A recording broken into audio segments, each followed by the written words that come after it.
Nung mga taon na bulag ka sa pag-ibig, may nagawa ka na bang mga sakripisyong may mabigat na kapalit? Bilis! Kailangan agad sa gawang paglilinis ng matres. Ako, nasa bag ko ang ID ko at bank card. Kunin na lang dun yung bayad.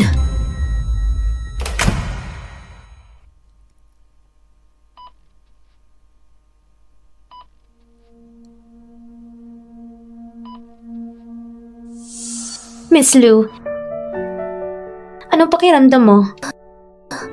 Ang bata. Nung dinala ka sa ospital, wala na ang bata.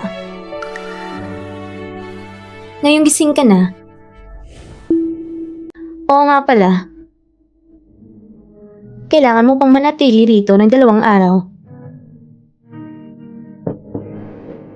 Magpahinga ka muna. Kapag gumaling ng katawan mo, huwag kang mag-alala. Magkakaanak ka rin ulit.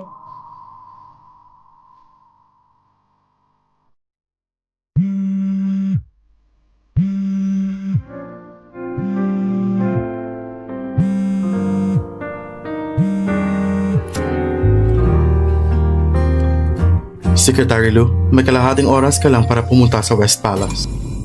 President Wen. Nasa Wen Tengzu. Wala nang anak natin. Pero para sa'yo, wala man lang itong halaga, hindi ba?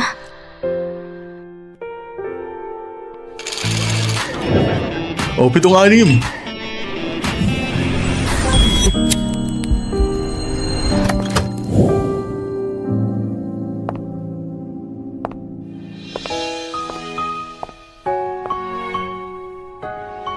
President Wen. Secretary Lou, nahuli ka ng 3 minuto. Secretary Lou, nahuli ka ng 3 minuto. President Wen. Tama na. Ayoko makinig sa mga walang kwenta mong salita. Ngayon, gampanan mo ang tungkulin mo bilang punong sekretarya. Secretary Lou, matagal na kitang sinabihan na ang babaeng masyadong mahusay hindi palaging mabuti. Tignan mo kung gaano kabayas ang President Wen nyo. Ayaw niyang malasing ang malambing na bagong sekretarya. Kailangan pa niyang ipatawag ka rito. Ate Zhang-Yue, pasensya na po. Hindi po ako umiinom ng alak. Hindi mo kailangan mag-sorry. Siya ay absent sa trabaho ng walang dahilan. Kung hindi dahil doon, ang inuman ngayon, siya sana ang iinom. Talagang may kinikilingan ka. Wen Tengzu, 3 taon kitang sinundan. Kailan mo ba ako hinarap ng may lambing? Kahit sandali man lang. Mahilig si Ate Zhang-Yue sa trabaho. Check na dahil may importante siyang lakad ngayon kaya hindi siya nakapunta. Kasalanan ko ito dahil hindi ako marunong uminom. Kung hindi sana naabala si Ate Zhang-Yue na pumunta pa. Ayos lang. Ang mabait na dalaga dapat juice lang iniinom. Ang alak ay trabaho ni Secretary Lou. Talagang marunong magpahalaga si President Wen sa mga babae. Totoo nga, 3 taon nang kasama niyo si Secretary Lou, hindi ba? Hindi pa namin nakita kahit minsan na dinala mo siya sa mga salo-salo para painumin ng juice. Kailangan pa rin uminom. Iba yun. Malakas uminom si Secretary Lou. Mahilig siyang uminom. Secretary Lou, tama ako, hindi ba? Nung para sa negosyo mo, inilalasing ko ang sarili ko hanggang sumakit ang tiyan at magsuka ng dugo. Sa paningin mo, dahil lang pala gusto kong uminom. Nakakatawa talaga. Ang akala ko sakripisyo ay isa lang palang biro na ako lang ang nantig. Tama si President Wen. Isang araw lang akong hindi uminom. Hindi na mapakaling katawan ko. Halika, Mr. Su. Sabay tayong uminom. Halika, halika.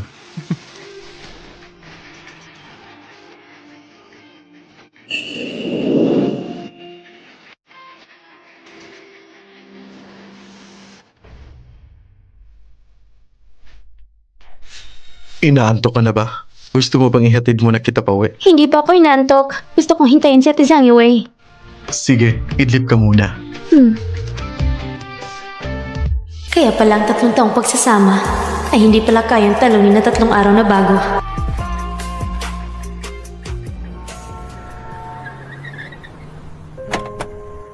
President Wen, dito na lang ako. Mukhang naparaming inom ni Ate Zhang-Yue. Kayo na pong maghatid sa kanya pauwi. Sige, magpahinga ka na ng maaga. Good night, President Wen. Good night.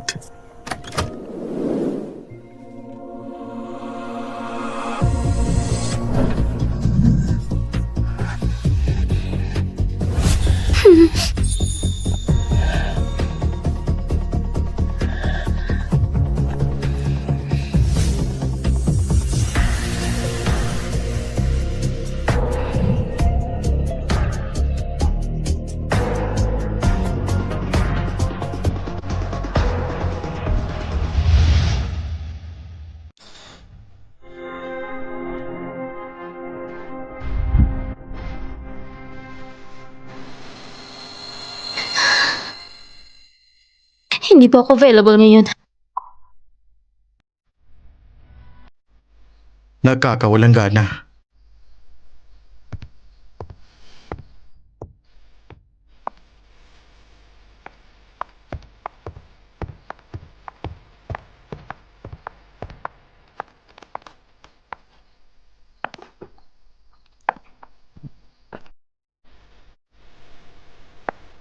Kung talagang kailangan mo ng kasiping, bakit hindi mo sinama si Bayo kanina? Hindi ba siyang nagustuhan mo? Napansin mo pala. Mas maganda talagang estudyante pa lang. Baguhan sa trabaho, walang muwang sa mundo. Malinis at madaling hubugin. Ano? Nagsiselos ka ba? Nagbibiro lang po ako, President Wen. Alam ko ang sarili kong lugar. Kung gano'n ang iniisip mo, mas mabuti pa nga. Halika dito, tulungan mo ako maligo.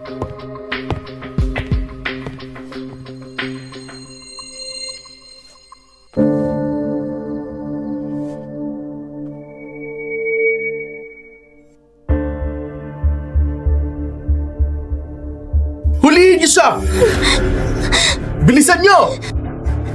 Habulin niyo! Hulihin niyo siya!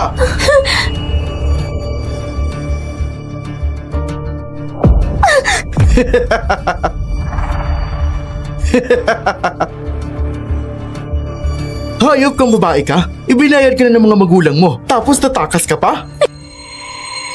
Pakawalan niyo na ako. Ang utang ng tatay ko ay unti-unti kong babayaran. Magbabayad? Isa kang estudyanteng wala pang trabaho. Bukod sa mukhang yan, anong pang ipambabayad mo? Ha? Isama niyo siya! Bitawan niyo siya! Sino kang hamak na bata ka na manghihimasok sa negosyo ko? Sugurin niyo siya! Ya!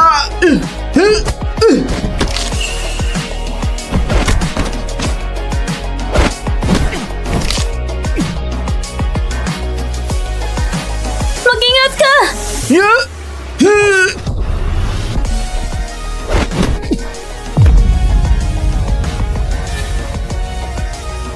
Hintayin mo ko! Tara! Tara! Ayos ka lang ba?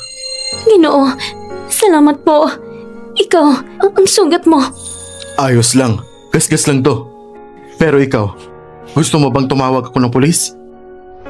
Wentengso, minsan talaga mas gugustuhin ko pa na hindi mo na lang ako iniligtas noon. Para sana hindi ako hinila palabas ng impyerno para itulak ulit sa kailaliman. Magandang umaga, Secretary Liu. Magandang umaga. Magandang umaga, Secretary Liu. Magandang umaga.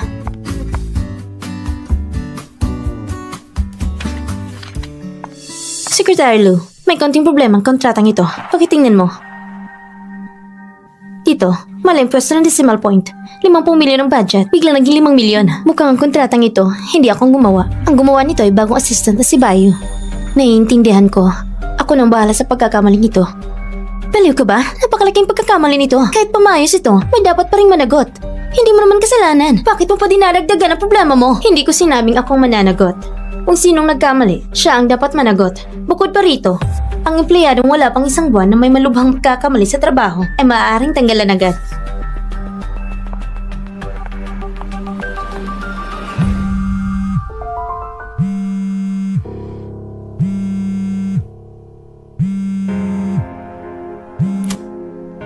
President Wen, ano yun? Pumunta ka sa opisina ko.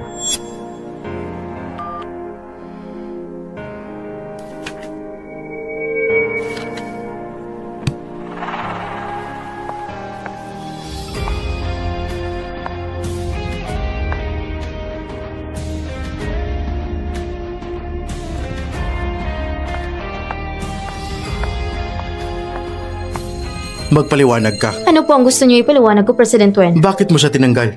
Siya ang gumawa ng kontrata ng Warner. Direktang nabawasan ng 10 beses ang presyo. Buti na lang ang kliyente ay may mabuting relasyon sa atin at pumayag na mag-sign muli ng tamang kontrata. Ang order na ito ay magdudulot ng malaking pagkalugi. Ayon sa patakaran ng kumpanya, ang bagong empleyado na gumawa ng malubhang pagkakamali ay maaaring tanggalin agad at panatilihin ang karapatang managot. Oo, pasensya na po. Masyado po akong naging pabaya. Ibigay mo sa akin ang kontrata. Ang petsa ng pagpirma sa kontratang ito ay eksaktong araw na ikaw ay umabsent ng walang dahilan. Kung hindi dahil sa'yo, ang trabahong ito ay hindi sana naibigay kay Bayu na isang bagong empleyado. Ibig mong sabihin, akong may pananagutan? Ibig mong sabihin, akong may kasalanan? Ikaw ang punong sekretarya na namumuno sa buong sekretarya. Kung nagkamali ang mga nasa ilalim mo, kanino pa ba isisisi kung hindi sa'yo? Hindi pa nga binanggit na nung pumasok siya ay nakalive ako at wala sa kumpanya. Kahit sabihin na lang na hindi niya alam, pwede naman siyang magtanong sa iba o kaya hintayin na lang akong bumalik pero kusang loob siya nagpresenta at kumilos ng mag-isa. Kung nagkamali siya, dapat niyang panagutan. Ang mga tao sa opisina ay top graduate ng kani-kanilang larangan o may kahangahangang karanasan sa trabaho. Siya ay isang fresh graduate sa course ng sining lamang. Wala talaga siyang karapatang pumasok dito. Paano kung pilitin ko manatili siya? Puno ng posisyon ng sekretarya. Kung gusto mo siyang panatilihin, humanap na lang ng ibang posisyon para sa kanya. Kung puno na ang sekretarya na posisyon, ikaw ang magbigay ng pwesto sa kanya. Anong sinabi mo? President Wen, hindi po ito angkop. Ang proyekto ng sangay sa Fengcheng, ikaw ang hahawak. Hanggat hindi pa tapos ang proyekto, bawal kang bumalik sa punong tanggapan. Hindi na kailangan itaboy ninyo ako, President Wen. Ang kontrata ko sa Beyond Group ay may isang buwan nilang bago ma-expire. Ako na mismo ang aalis. Luzang Yue! Ano bang ugali mong yan? Anong ugali? Ang ugali ko mag-resign na ako. Hindi na ako magsiservisyo! Hindi na ako magsiservisyo! Luzang Yue!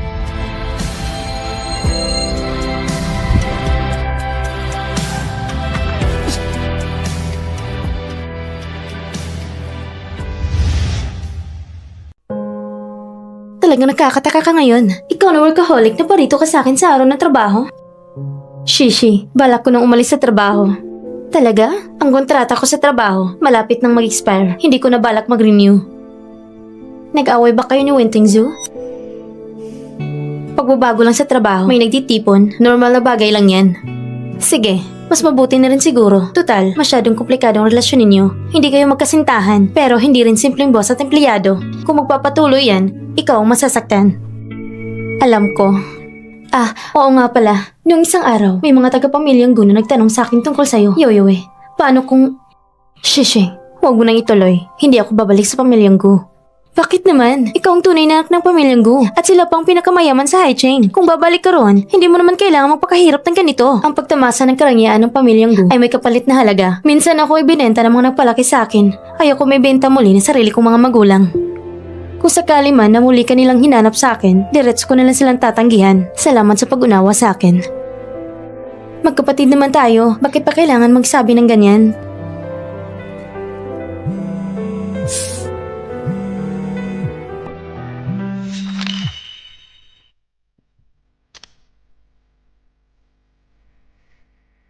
Bumaba ka. Huwag mo akong piliting umakyat para kunin ka. Ayokong mapahiya ka sa harap ng kaibigan mo. Shishi, may kailangan lang ako asikasuhin. Uuna na ako. Ha?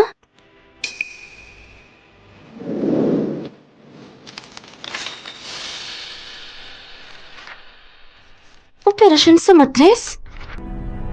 Nagkunan si Yoyo Ha?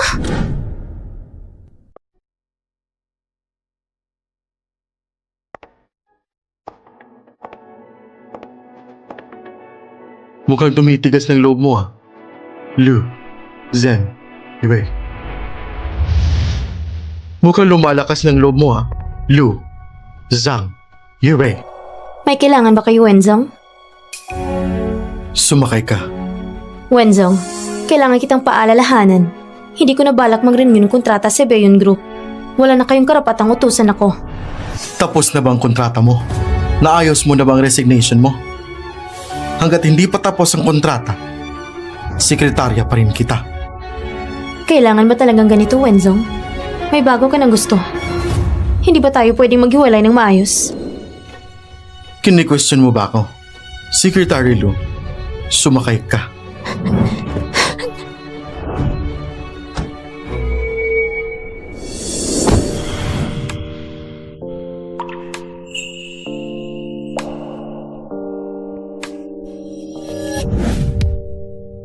Sa Sa ganitong mga bagay, huwag mo na sana akong isali sa susunod. Hindi ba interesado ka kay Bayo noon pa man? Mas mabuti pang siyang hanapin mo. Hindi siya katulad mo. Maayos yung pagpapalaki sa kanya. Traditional siya. Hindi niya gusto ang pagkikipagtalik bago ang kasal. Liu Zhangyue, nilapastangan mo ba ako? Kaya, Wen Dingsu, hindi pa ako kasal, pero may nangyayari sa atin. Ibig sabihin, masamang pagpapalaki sa akin, malandi, at hindi karapat dapat pahalagahan. Wen Dingsu, bakit ngayon ko lang napansin na isa kang walang hiya? Pupunta at ako sa Beyond Group, may isang buwan pa. Susundin ko ang plano mo at pupunta sa Fenching Branch para bigyan kayo ng espasyo ng bago mo.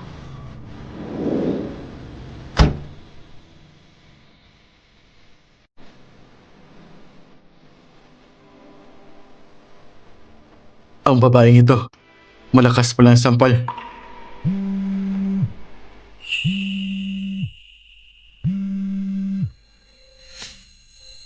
Hello? Wenzong, may charity galang pamiligo na gaganapin. Inaanyahan po kayo. Pupunta po ba kayo? Sige. Pamilya mo. Liu Zhangyue. Sa panahong ito, mas mabuti nang umiwas ka muna sa Fengcheng.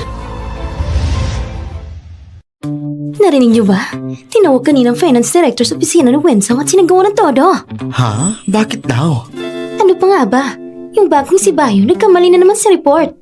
Pinapabor siya ni Wenzong, kaya naghahanap ng sasalong ng sisi. Minamalas lang ang finance director na tapat sa kanya. Ay, grabe talaga ang pag-aarugan ni Wenzong sa kanya. Ilang beses na nakita kong si Wenzong, siya mismo ang sumusundo sa kanya papunta at pauwi sa trabaho. Hindi ba niya balak magibabaw at maging misis ng presidente? Shhh! Huwag kayong ganyan magsalita. Lahat sa kumpanya, alam relasyon ni na Miss Zhangyue at Wenzong. Ay hindi basta-basta. Narinig ko na nakita ng mga magulang. Hindi naman siguro ganun kabasta si Wenzong. Hindi ko alam. Sa oras na trabaho, bakit nagkakatipon-tipon sa pantry? Kakalis ko lang sa business trip ngayong araw. Hindi alam ang disiplina? Miss Lu, nakabalik ka na? Bumalik na sa pwesto at maghanda. Magkakaroon ng department meeting. Bilisan natin. Tara. Miss Zhangyue, ang pwesto mo. Anong problema sa pwesto ko?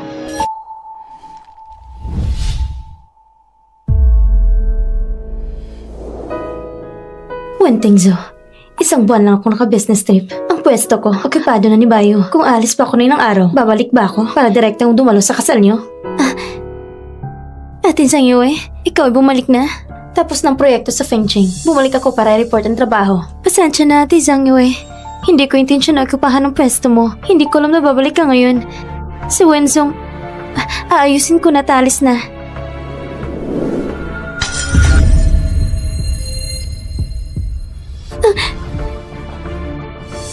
Bayo, hindi mo na kailangang ayusin. Ang pwestong ito, sa susunod, sa'yo na.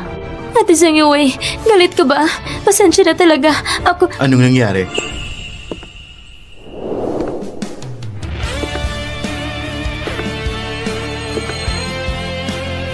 Wenzong, wala naman. Si Ate Zhangyue pumalik mula sa business trip. Kasalukuyan kong inayos ang mga gamit o kung ibigay ko ang pwesto sa kanya. Liu Zhangyue, pagkabalik mo, agad nang nag-aabang sa opisina. Sino nagbigay sa'yo ng karapatan? Sino nagbigay sa'yo ng karapatan? Wenzong, alam mo bang sinasabi mo? Huwag mong sisihin si Ate Zhangyue. Wenzong, hindi ako pinilit ni Ate Zhangyue na ibalik ang pwesto. Ako mismong nakaramdam na hindi tama at nais ko itong ilipat. Huwag mo siyang pagilitan. Sama ka sa akin sa opisina. Miss Lu, wala lang to.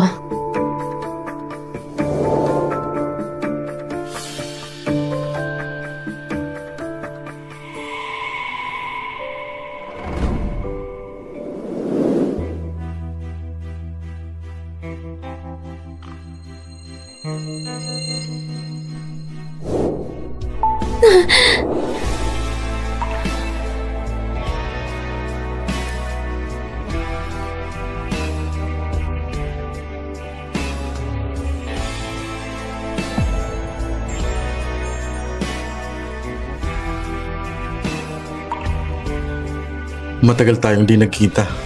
Namiss mo ba ako? Wenzong, tapos na tayo. Hindi ikaw magsasabi kung tapos na ba.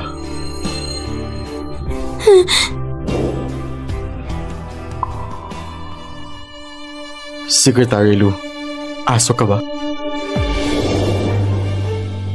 Sabi ko na tapos na tayo. Ngunit bumalik ako upang report ang trabaho. Tapos ng proyekto sa Fengcheng. Ang kontrata ko, tatapusin sa loob ng 3 araw. Nasa kumpanya ko upang ayusin ang transisyon ng trabaho. Pakiusap. Pirmahan mo ang aking resignation form mamaya. Secretary Lu, galit ka pa rin sa akin? Galit? Dahil inagaw ni Bayo ang pwesto mo. Sinuway mo ang utos ko. At nagpunta sa Fengcheng sa sarili mong pagpapasya. Inaasahan mo pa ba na i-reserve ko ang pwesto mo? Mas maganda kung ganun. Basta pirmahan mo lang ang resignation ko at aalis agad ako. Losang iwe! Wenzong, noong una, ikaw nang ligtas sa akin. Binayaran mo ang utang kong 3 milyon. Pero nakipagtalik din ako sa'yo ng 3 taon. Pantay na ba yun? Ganito mo ba iniisip ang relasyon natin? Kung hindi ano, Wentingso. Ngayon, dito mismo ipapaliwanag natin ang lahat. Alam ko kung anong tipong gusto mo. Katulad ni Bayu, ang delisay at inosenteng kuneho. Sa nakaraang 3 taon, ako lang palang panglibang mo kapag nalulungkot ka. Alam mo ito, mas mabuti kaysa sa iba. Hindi kita mahal. At hindi mo rin ako mahal. Hindi ba? Tama. Tama ang sinabi mo. Hindi kita minahal kailanman. Mukhang alam mo talaga ang posisyon mo. Alam ko ng katotohanan ito. Ngunit bakit ngayon na sinabi mo sa akin sa mismong bibig mo? Parang sumakit pa rin ang puso ko sandali. Kaya, magre-resign ako. Lahat ay masaya. Ang resignation form, ipasa mo lang. Pipirmahan ko. Salamat in advance, Wenzong. Pero hindi ngayon. Ang kontrata mo sa Bion, tatapusin pa sa loob ng 3 araw. Kaya ngayon, bumalik ka na at gawin ang trabaho mo. Kaya, yung aso si Wentengzo na yan, kahit 3 araw pa lang, ayaw ka pang pakawalan. At gusto pang ipagawa sa'yo ang isang malaking proyekto sa huling 3 araw mo. Ito na ba tinatawag na matinding gera? Wala na. Sapat na. Dito sa Bion, tatagal lang ako ng huling 3 araw. Parang pagkatapos ng huling tungkulin ko, wala na talagang magagawa. Aking kawawang manggagawa talaga. Di mo matatalog malakas sa mahina. Ah, tama Yoe. Nung huling umalis ka, may lumabas na papel sa bag mo. Zengyoy, pwede ka ba pumunta sa venue? May lang bagay akong hindi naiintindihan. Dadating ako kagad. Shishi, uumpisahan ko muna ang trabaho.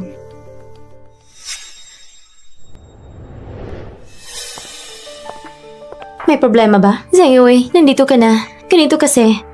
Ang ilang borda na ito ay para sa huling exhibit. May 2 tali para isabit at sa oras ng exhibit, unti-unti ito nababagsak. Ang borda na ito ay mula sa itaas ay dandahang bumabagsak. Sinuri ko ng kaligtasan pero medyo nag-aalala pa rin ako. Gusto ko suriin mo rin para sa seguridad. Sige. Zangyoy, sa kumpanya natin, kapag gumagawa tayo ng non-heritage projects, wala masyadong kita, diba? Ang mga proyektong ito, hindi talaga para sa pera. Ginagawa ito para sa reputasyon. Ah, naiintindihan ko na. Para ipalaganap ang ating intangible cultural heritage upang mas maraming taong makakakita ng mga kayamanang iniwan ng ating mga ninuno. Oo, ngayon, bigyan natin ng mainit na palakpak ang nagpasimula ng event na ito. Ang president ng Bayon Group, President Wentengzo, umakyat sa entablado para magsalita.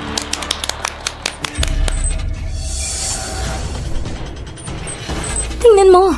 Paano ito nahulog? Mag-ingat kayo! Mag-ingat ka! Mag-ingat ka! Mag-ingat!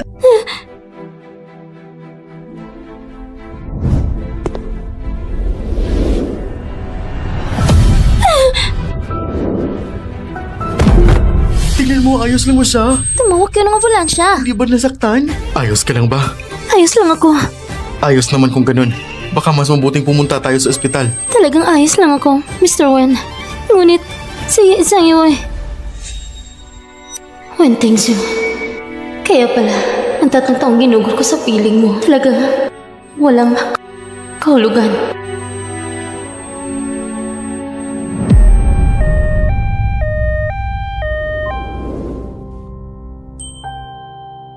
Zangyoy, gising ka na. May sakit pa sa katawan mo?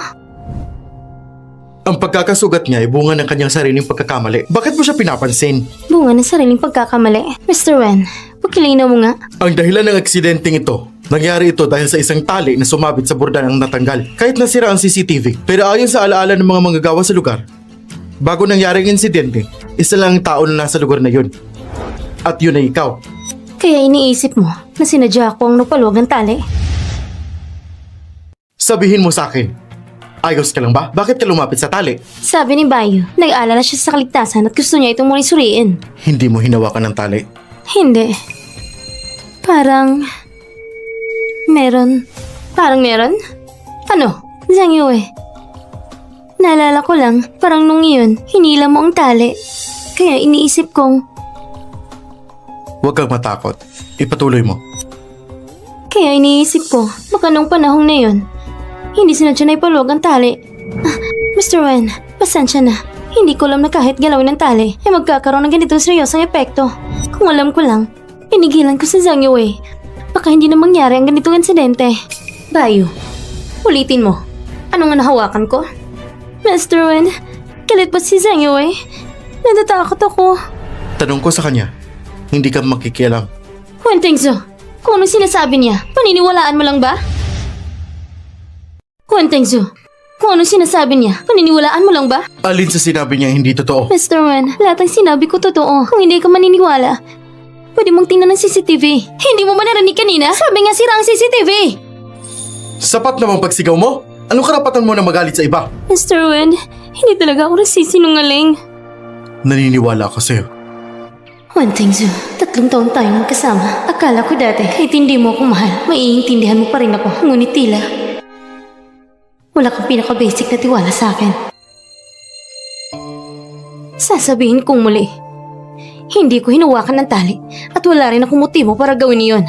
Bayo, kahit sira ang CCTV, maaari pa rin na may ebidensyang maiiwan.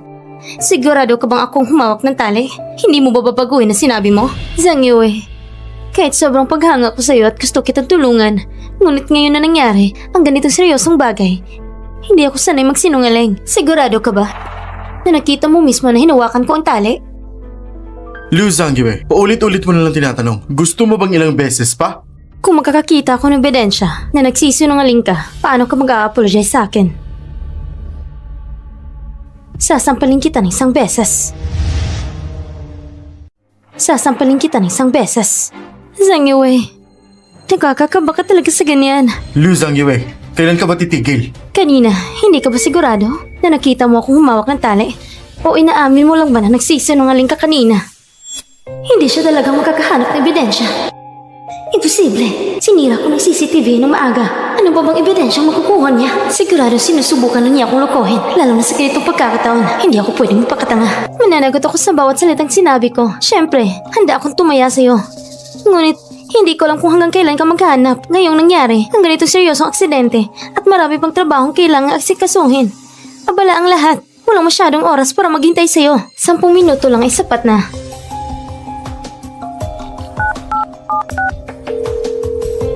Ana, pwede bang humingi ng pabor na tulungan akong hanapin ng isang tao?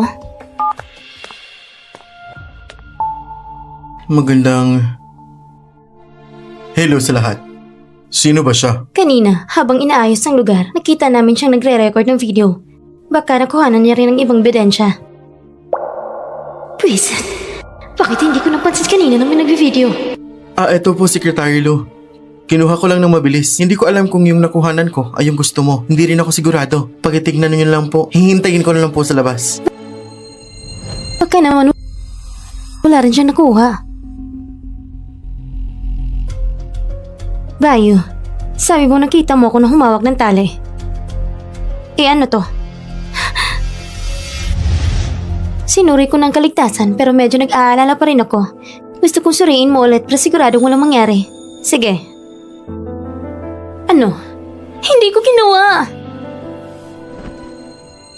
Hindi mo inaasahan na talagang makakahanap ako ng ebidensya. Hindi mo rin inaasahan na mabilis ako makakita ng ebidensya. Paano nangyari ng sabay? May nakapag-video lang ng pagkakataon kung hindi ganito.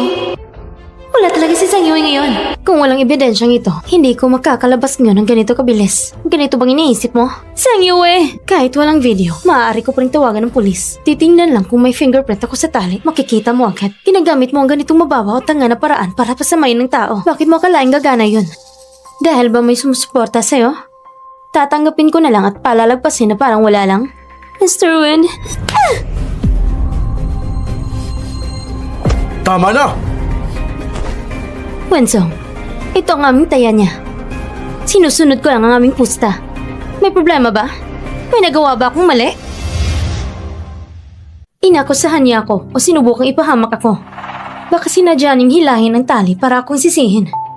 Kung walang ebidensya ngayon, tatagal lang ang kanyang salita at sa pagkampi mo sa kanya.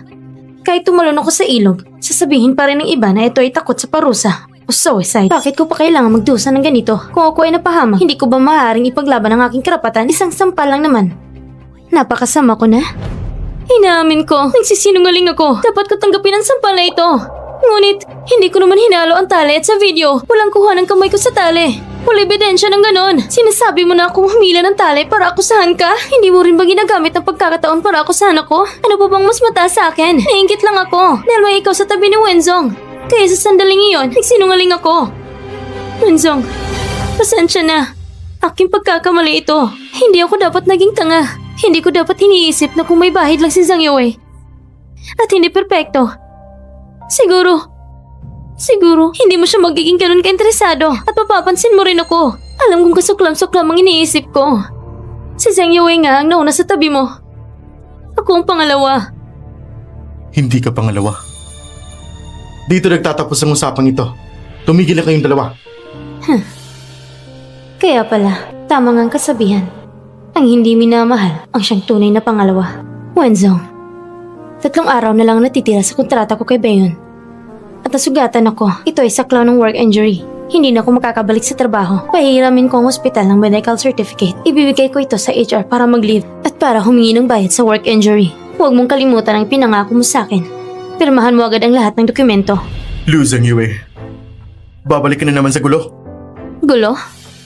Wenzong, overthinking ka. Nagsugatan ako. Huwag ako istorbahin. Pakiusap, agad kayong umalis sa aking kwarto. Lu Zhang Yue, Umalis na kayo!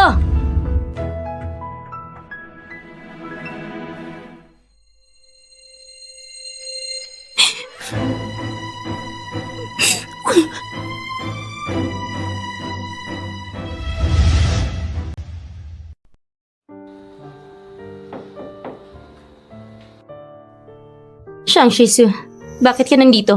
Yue, narinig ko na sugatan ka. Lumating ako para kumustahin ka. Hindi mo kailangan pumunta. Umalis ka na. Yue, hindi mo kailangan maging maingat sa akin. Nag-aalala lang ako sa'yo. Lumating lang ako para tingnan ka. Narinig din ng mga magulang mo na nasugatan ka. Hindi mo kailangan gumawa ng effort para sa akin. Hindi na ako babalik sa pamilya. Yue, ikaw ang tunay na anak ng pamilya ko. Noon, nagkahiwalay lang tayo nang hindi sinasadya. Nababahala ang mga magulang mo sa'yo. Pati sa panaginip, gusto ka nilang makita. Talagang mahal ka nila. Huwag mong isipin na hindi ko alam na gusto nilang isama ako pabalik. Para lang ako ipakasal sa'yo. Para may pasa sa'yo ang pamilya ko na legal ng paraan. Kahit ikaw ay kanilang ampon, sila ang maingat na nag-aalaga sa'yo. At ako naman ay ang biglang lumitaw na tunay na anak. Sa kanilang mata, talagang hindi ka kasing husay nila. Yue, nagkakamali ka. Nakalimutan mo ba na dati nilang ginawa sa akin? Ma! Sa isang babaeng mababa ang pinagmulan, nangahas pang akitin ng anak ko. Hindi ko ginawa. Si Shantong estudyante ang tumahimik ka. Alam ko na mabuting iniisip ng isang babaeng tulad mo. Wala nang lihim sa akin. Hindi ba itinuro sa'yo ng magulang mo? Ang tamang asal at dangal, agad siyang tanggalin sa trabaho. Kung hindi, ang pamilya ko ay babawiin ang lahat na pamumuhunan sa paralan at tigilan ang aming mga donasyon dito. Ma! Nung hindi pa alam ang aking tunay na pagkakakilanlan, sinasabing inaakit kita. Tinanggal ako sa trabaho. Ngayon naman ay pinipilit ako pakasalan ka. Hindi ba nakakatawa yun? Pinakamainam manatili sa pamilya ko kaysa manatili sa tabi ni Wen Tingzu. Narinig ko na may bago na siyang kasama. Yue, ang puso at dangal mo ay paulit-ulit niya sinisira. Hindi mo ba gusto yun? Ang pamilya ko ang laging magiging sandigan mo. Kapag handa ka na, maaari kang bumalik anumang oras. Magpahinga ka na, hindi na kita istorbohin. Ngunit anong magagawa ko kung hindi pa rin ako kontento? Di bale, wala na magawa.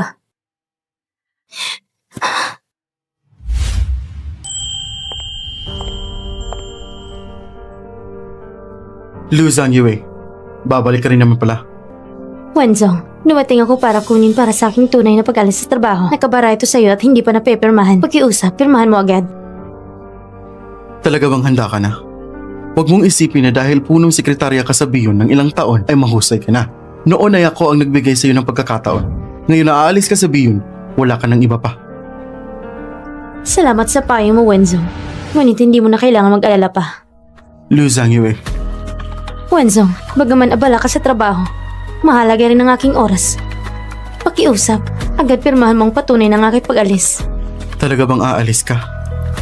Hindi ba ikaw nag-utos na patalunin si Bayo? Sige, tunay kang kahanga-hanga.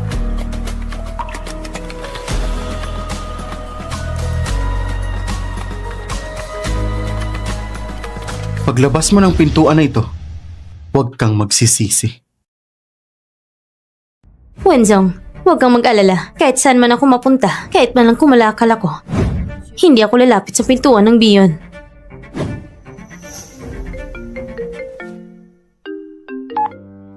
Iwe, panahon na para sa alimango. Ay isang kaibigan na nagpadala sa akin ng isang malaking kahon. Pinagluto ko lahat sa kusina. Ikaw at si Tengzu ay kakain dito, tita. Ayos, ganyan ang plano. Ako mismo magluluto ng ilan na paborito mong ulam. Ako, tita.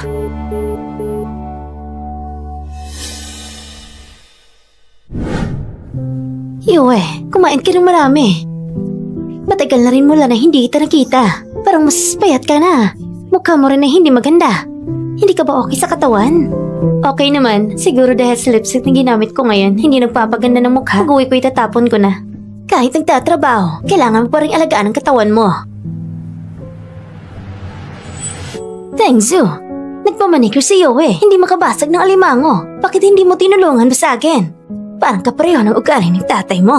Hindi maalaga kahit kaunti. Kulang ka naman sa pansin. Sino ang nagsabi? Na, tinulungan na kita. Ang sarap naman. 2 taong nagmamahalan. Magkasama hanggang pagtanda. Ang saya naman. Pero ganitong kaligayahan, tila ng kalaan na hindi na makakamtan. Tengzu, ikaw at si Yoe, 3 taon na kayo magkasintahan. Dapat nang pag-usapan ang kasal niyo. Dapat na ischedulean ito. At sino nagsabi na kami ay magkasintahan na? Sino bang nagsabi na magkasintahan kami? Ano bang ibig mo sabihin? Hindi kayo magkasintahan? Ano ba kayo? Huwag niyong pakialaman ng aking mga desisyon. Busog na ako. Alis na muna ako. Ikaw maliit na pilyo. Ipaliwanag mo sa akin. Gusto mo bang pahirapan ako? Ang batang ito, labis namin pinakain at hinayaan sa bisyo. Kaya ang sama ng ugali niyan. Walang ano man yun. Tama rin naman si Wenzong na sa sinabi niya. Hindi talaga kami magkasintahan. Yue, anong ibig mong sabihin sa sinabi mo? Chairman, Mrs. Wan, sa totoo lang, ngayon ay opisyal na akong nagbitiw sa Biyon. Piniyagan nila akong kumain kasama kayo upang personal na mapaalam sa inyo. Sa mga nakaraang taon, salamat sa inyong pag-aalaga sa akin. Sa hinaharap, saan man ako mapunta, mag-ingat po kayo. Paano nangyari to? Si Tengsu, wala siyang sinabi. Oo nga. Chairman, sige po. Alis na ko muna.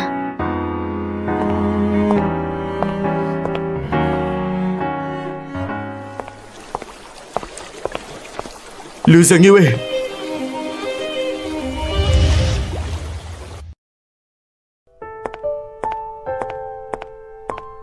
Liu Zhangyue.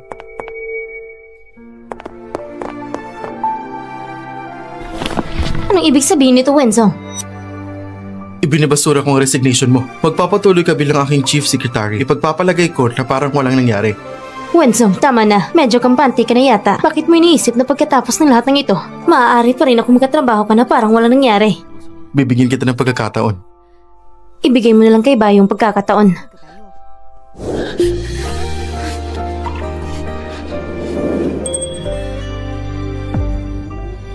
Hindi ba kayo ni Bayo magkasintahan? At ngayon na lumapit sa akin, hindi mo ba iniisip na hindi ka tapat? Gamit lang yun. Hindi maaaring pag-usapan ang pagiging hindi tapat. Wan Tengzu, nakakatiri ka talaga.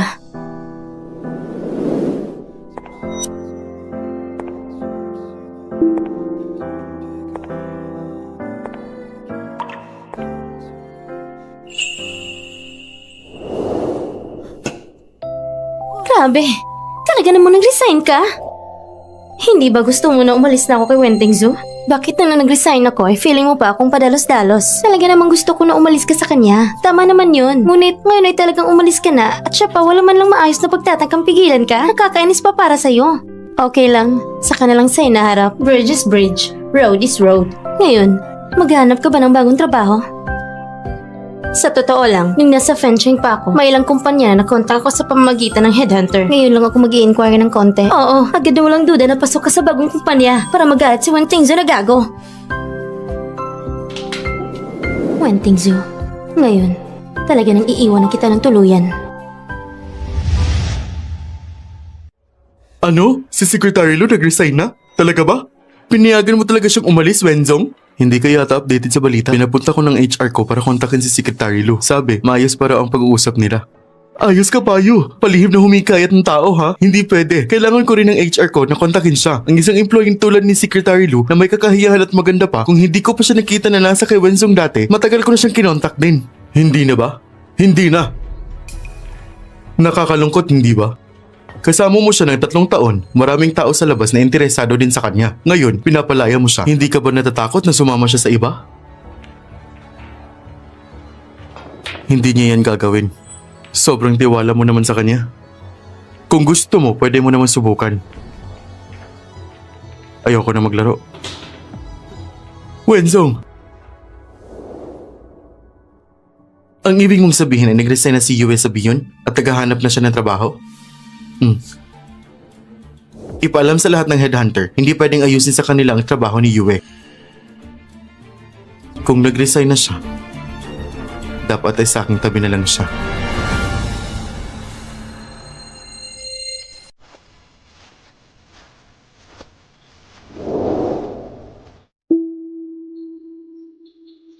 Lolo, dumating na ako para makita ka.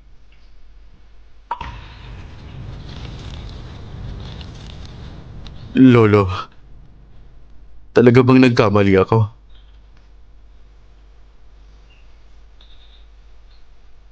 Ngunit sobra akong pagod. Pero siya ay anak ng pamilya ko. At siya ay anak ng pumatay sa kaaway mo.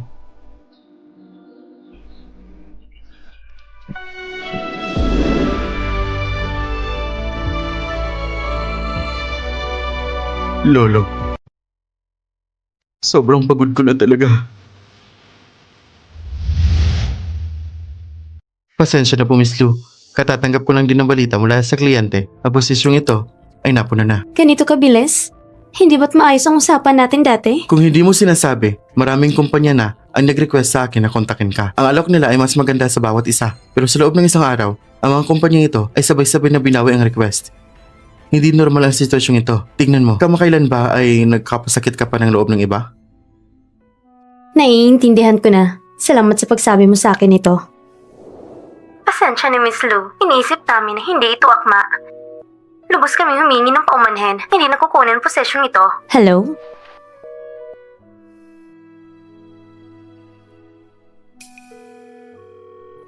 Ako si Luzang Yue. Mali ang pagtawag mo! Hindi kami nag-hire! Wentingzo, lalaki ka ba?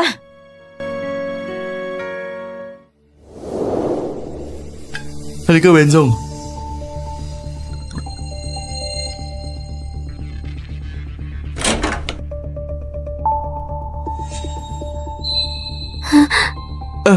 Hi, Secretary Lu. Wenzong, pwede ba tayong lumabas sandali? May gusto ko itanong sa'yo. Bakit hindi natin ito pwedeng sabihin dito? Mas gusto kong tayo lang dalawang mag-usap. Ate Sangyo kahit nung nakaraan, sobrang hinahangaan kita. Itinuring kita bilang huwaran. Pero ngayon, na nag-resign ka na at patuloy kang nakikialam, hindi ba masama yon? Hindi ako naghahanap ng gulo sa'yo. Mas mabuti rin huwag kang magdulot ng problema sa sarili mo. Wenzong, kailangan ko lang ng 5 minuto. Wenzong, biglang hindi naging maganda ang pakiramdam ko. Pwede bang ihatid niyo ako pa uwi para magpahinga?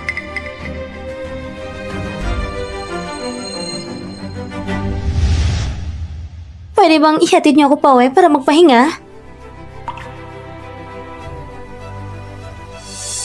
Ako na maghahatid sa'yo pa uwi.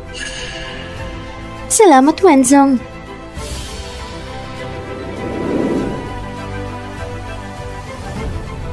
Sandali.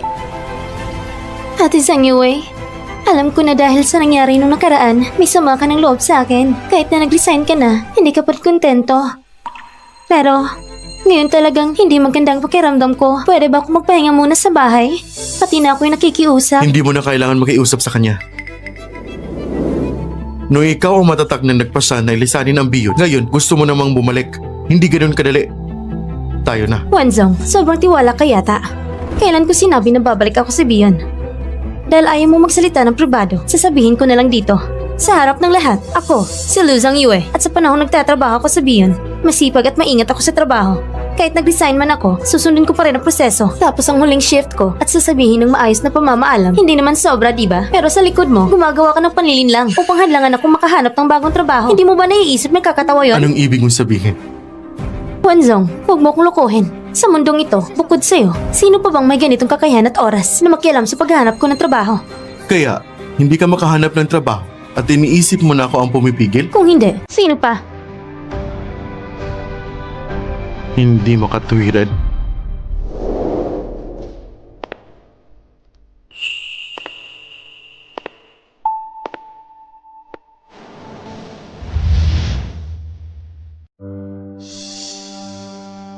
Pasensya na, Miss Lu. Ang resume ninyo, hindi akma sa aming pangangailangan. Sinasabi ko lang ang totoo. Bagong tayo pa lang kami. Sobrang galing ng resume nyo. Kaya nga, Walang problema, naiintindihan ko.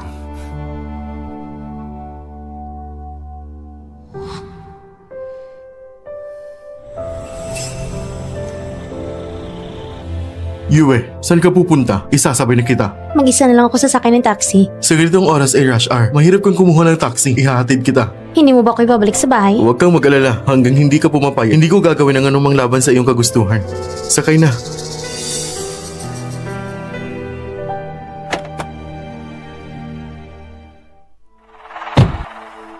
Resume? Yue, naghahanap ka na ba ng trabaho? Baka mas mabuting bumalik ka na lang sa pamilya para magtrabaho. Kung sa sariling pamilya ka magtatrabaho, hindi mo naman mararanasan ang hindi makatarungan. Nasabi ko na dati, hindi talaga ako babalik. Yue, bata ka pa at maganda at may kakayahan sa trabaho. Ganyan ang pag-aalaga mo kay Wentingzu. Alam mo ba kung bakit sa huli kayo nahiwalay? Dahil wala kang magandang pinagmulan at pamilya. Walang platform, walang background. Kaya siya nang aapi sa'yo. Nang walang pakundangan.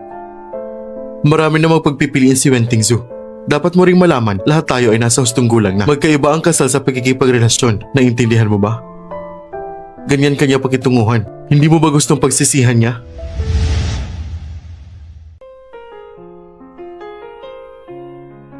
Isa pang baso.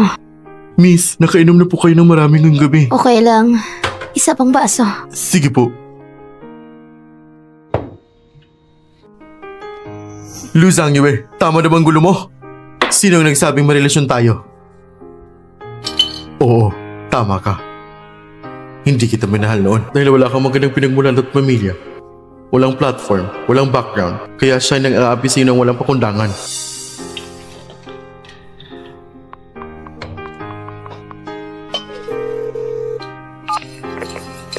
Shang Shizu. Nangako ako sa'yo.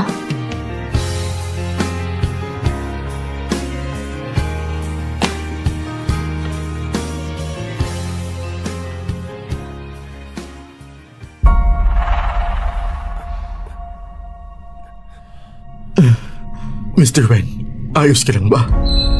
Ayos lang ako. Bumalik ka na muna. Sige, aalis na muna ako. Luzang Yue, painumin mo ako ng tubig. Luzang Yue, hindi ako maayos. Painumin mo ako ng tubig!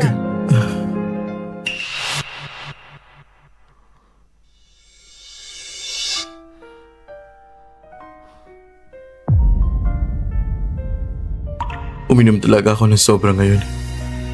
Wala na sa bahay si Luzang Yue.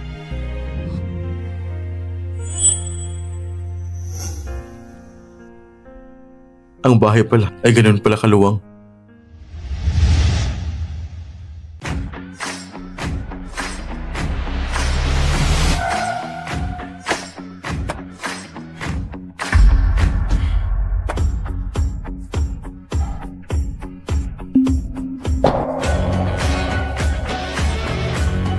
Yue, maligayang pagbabalik sa Gu.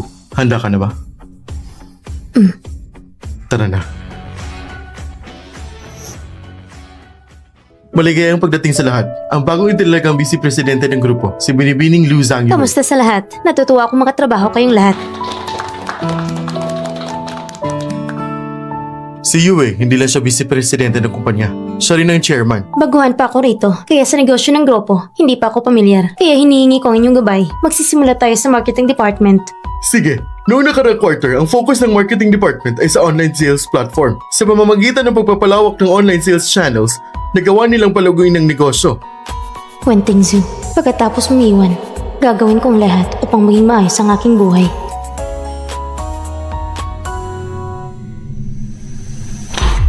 Ang KPI na nakaraang buwan, 75% lang ang natapos. Mayroon bang magbibigay paliwanag? Paumanhin, Mr. Ben. Ngunit ito ay may dahilan talaga. Anong dahilan? Ang Go Group ay kumuha ng bagong vice presidente. Sa loob lamang ng kalahating buwan, nila ang nakuha ang biyun at ilang malalaking kontrata. Ang ibig mong sabihin, ang bagong vice presidente ng Go ay tinalo ang inyong lahat? Walang laban? Ngunit ang vice presidente na ito, sino? Siya ang dating punong sekretarya ng ating kumpanya, si Lu Zhang Yue. Sino ang sinabi mo?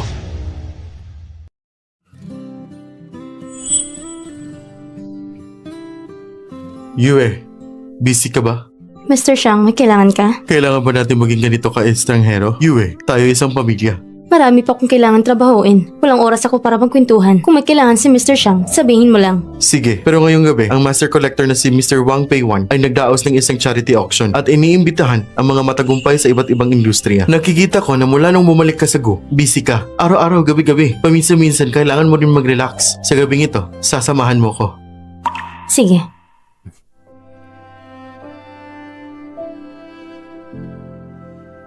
Tama nga. Kailangan ko na rin magpahinga. Wenzong, ito ang unang pagkakataon ko na dumalo sa ganitong formal na auction. Natatakot ako baka magkamalit mapahiya ako. Huwag kang mangamba. Sundin mo lang ako. Hindi ba si Ate Zhang Yue yun? Ate Zhang Yue, ang galing ng pagkakataon. Ikaw rin ba ay dumalo sa auction? Kanina, nag-aalala ako. Baka wala akong makilalang tao at magiging awkward. Ngunit, alam ko na ang auction ngayong gabi ay inimbitahan ang mga kilalang tao mula sa iba't ibang industriya. Kaunti lamang ang invitation. Ate Zhang Yue, dati ka lamang isang sekretarya at umalis ka na rin sa kumpanya. Paano mo nakuha ang imbitasyon? Sino ang nag-imbita sa'yo? Anong ibig mo sabihin? Baka may gusto mag-sneak in sa auction? Hindi siguro. Tingnan mo, maayos naman ang suot niya. Hindi mo kang ganon. Sino nakakaalam? Bayo, kala mo ba na kung magpapanggap ka na inosente? Ay cute? Ate Zhang Yue, anong ibig mong sabihin? Hindi ko maintindihan. Akala mo ba kung magpapakita ka na inosente at walang masamang intensyon? Hindi ka masasabihan ng kahit anong malupit na salita? Akala mo ba natatakot magsalita ang lahat tungkol sa'yo? Akala mo ba lahat ay tulad ni Wen Tingzu na bulag at bingi sa puso? Mali ang pagkakaintindi mo sa akin. Hindi yun ang ibig kong sabihin kanina. Matagal na rin tayong hindi nagkita. Pagkatapos nating magtrabaho ng magkasama, basta gusto ko lang magpaalam at bumati sa'yo. Hindi ko inasahan na hindi mo ito pahalagahan. At baka mali rin akala mo sa akin. Mr. Wen, pakiusap. Ipaliwanag mo kay Ate Zhang Yue. Hindi yun ang ibig kong sabihin. Alam mo naman yun. Wala akong masamang intensyon. Wala akong masamang layunin. Lu Zhang Yue, dito ay pampublikong lugar. Tama na. Ang nauuna sa pang-akit ay hangal. Mr. Wen, mas mabuting siguraduhin mo yung sekretarya. Dumating ako ng hayagan na lang imbitasyon. Hindi mo na kailangan mag-alala, Sekretarya Bai. Mukhang maraming nabawas sa timpang niya. Umalis na pero parang multo pa rin. Hintayin mo ko. Bakit kahit na umalis ka na sa Bion, nagkakakonekta ka pa rin sa marami sa mga tao sa mataas na lipunan? Baka nga, ginagamit mo pa ang pangalan ni Mr. Wen at Bion. Tila, kailangan ko mag-isip ng bagong paraan. Wewe, tapos ka na ba? Malapit na magsimula ang auction. Handa na ba ang mga item ngayong gabi? Handa na ang lahat. Kagagaling ko lang mag-ayos. Inaayos ko lang makeup ko. Ang mga item ngayong gabi ay may matas na halaga. Kung masira o mawala ang isa man, di ko kayang bayaran kahit ibenta ka pa. Alam ko, para siguradong walang mali. Bawat item ay may nakadikit na pangalan. Sabi nga, may isang tinatawag na Lu Zhang Yue. Hindi ko alam kung sino siya. Pero, nag-donate siya ng isang puting jade wine vessel mula sa Western Zoo. Sinasabing ito ang maaring makuha ang pinakamataas na presyo ngayong gabi. Sobrang yaman nilang lahat. Nahanap ko na. Gino at Ginang, mga kagalang-galang na bisita, salamat sa inyong paglaan ng oras upang dumalo sa ating auction ngayong gabi. Ang lahat ng makokolektang pondo ay ilalaan sa kawang gawa. Pasensya na, Ate Zhang Yue. Ikaw kasi ang laging nakaharang sa akin. Opisyal kong ipinapahayag na magsisimula ng auction. Ngayon, ay ipapakilala natin ang unang item sa auction mula kay Mr. Hu ng Tianhu Group. Isang golden jade guanyin statue. Ang panimulang bid, 200,000. 250,000. 300,000. 400,000. Ang kasalukuyang pinakamataas na bid ay 400,000. May magpapataas pa ba? 400,000 isa. 400,000 dalawa. 400,000 tatlo. Congratulations sa ginang na ito.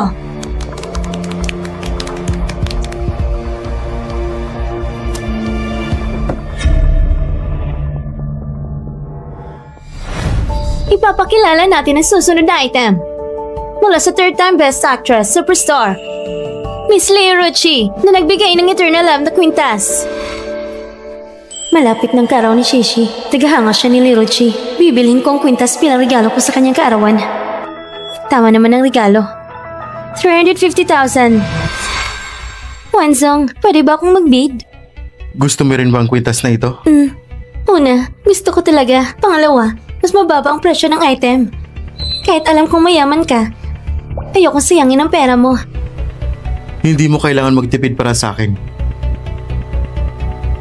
1,000,000. Walang duda, si Mr. Wen, diretso nagbid ng 1,000,000. 1,000,000, isang beses. 1,000,000, dalawang beses. 1.1 million. 2,000,000. Ngayon, si Mr. Wen, umabot na sa 2,000,000 ang bid. Gusto pa ba ng babae na ito? Bumalik sa countdown. 3. 2. 1. Tapos na ang oras. Congrats, Mr. Wen! Nakuha mo ng Eternal Love na kwintas. Sa'yo na!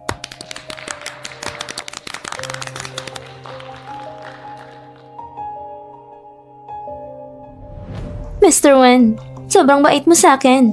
Tama, nag-aalala ako kay Zhang Yue. Baka hindi siya maging masaya. Huwag mo na siyang pakialaman. Sa panahong ito, pinipilit kong sarili sa trabaho para makalimot sa problema. Akala ko ang ilang sakit ay mawawala na sa pagdaan ng panahon. Pero bakit parang may karot pa rin sa puso ko?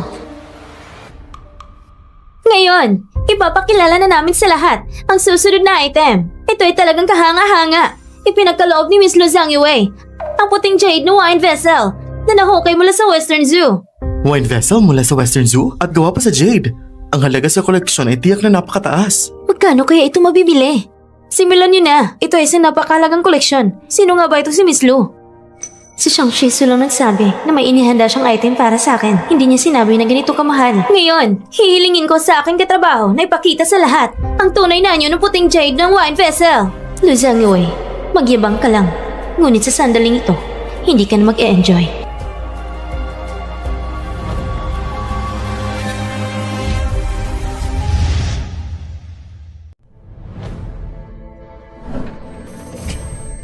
Ito, hindi ba yun ang isang ordinaryong maglang? Yan na ba yun ang Western Zoo? Parang noong nakarang linggo lang ito ginawa. Sino ang naglakas ng loob na gawin ito sa auction na ginawang na lukuhin ng lahat? Ano ba talagang nangyari? Miss Lu, bigyan mo ang lahat ng bukitwirang paliwanag.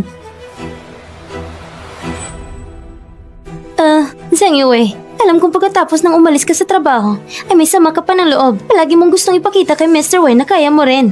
At magandang kalagayan mo. Ngunit hindi mo pwedeng magpakabasta sa ganitong okasyon. Humingi ka ng paumanhin sa lahat. Aminin mo na ang pagkakamali mo. Miss, kilala mo ba si Lu Zhang Yue? Ano ba talagang trabaho niya? Dati siya ay isang sekretarya ng aming kumpanya at kamakailan lang ay nag-resign siya. Kaya pala. Isang maliit na sekretarya lang pala. Paano siya nakakuha ng ganitong mamahaling antigong bagay? Naglakas loob siya, lukuhin tayo. Kailangan niyang managot.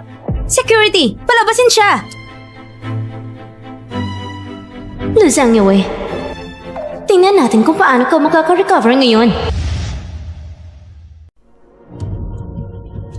Sa ganitong mahalagang okasyon, hindi pwede si Shang Shizu na gawing birong charitable items. Ang tunay na item ay totoong lehitimo. Ang puting jade na wine vessel ay nangyari lang, pinalitan ng iba. Siya ang gumawa. Mga kaibigan, ang item na hinihanda ko ay tunay ng puting jade na wine vessel. Hindi ko lang alam kung sino nagpalit. Kahit nahuli na matigas pa rin ang ulo mo. Hindi ka namin kilala. Wala kaming personal na galit sa'yo. Bakit ba namin papalitan ng item mo? Iyon lang? Sabi mo nga may isang tao na pinalitan ng item mo. Sino ba talagang nagpalit? Basta natuklasan lang. Kumuha lang ng dahilan. Mahirapan siyang sabihin. Kung hindi ako nagkakamali, ang invitation sa action na ito ay isang invitation lang per head. Hindi pwedeng lumabas sa venue. Kung aalis, ay mawawala ang visa ng invitation. Kung ganun, ang tunay na puting jade na wine vessel, sigurado na nasa loob pa rin ng venue. Kailangan lang i-lockdown ang lugar. Tingnan ng CCTV. Malalaman natin kung sinong may gawa. Tama, may punto rin siya. Tama, tingnan nga natin. Kung sakaling may tunay na white jade wine vessel, sana nga. Pasensya na, kaka-receive lang ng balita. Sabi, ang silid kung saan nagkawing bakang item na may CCTV sa loob at labas. Hindi alam kung kailan naglagay ng chewing gum at may nawawalang recording. Ay swerte naman. Nalagyan pa ng chewing gum ang CCTV. Sangyue, huwag ka na matigas ang ulo. Walang ganong bagay na white jade wine vessel. Huwag mo nalukuhin ang lahat. Paano mo nalaman na wala ako? Hindi ko rin sanang gustong ibunyag sa'yo para hindi ka mapahiya. Pero sa sitwasyong ito, kailangan ko rin sabihin. Sangyue, dati ka lang sekretarya. Kahit medyo mataas ang sweldo mo, hindi naman sapat para basta-basta mag-donate ng napakamahal na antigong bagay. Di ba? Hindi pwede. Wenzong, sumasang-ayon ka rin ba? Liu Zhangyue. Laging may hangganan. Bakit tuwing yung nag-uumpis ang gulo ay hindi ako? Pero ako ang sinasabing huminto. Hindi ako susunod. Alam ko kung saan ang white jade wine vessel. Alam ko kung saan ang white jade wine vessel. Sino may hawak nito? Sabihin mo na! Pwede ko siyang bigyan ng isang pagkakataong magbago. Basta't handa siyang aminin ng mali, hindi ko na iuulat sa pulis. Sangyue, tigilan mo na ito! Kung lumala ito, talagang hindi na maaayos!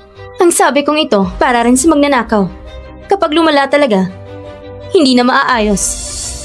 Ngayon, ang pag-amin ng mali ay tamang desisyon.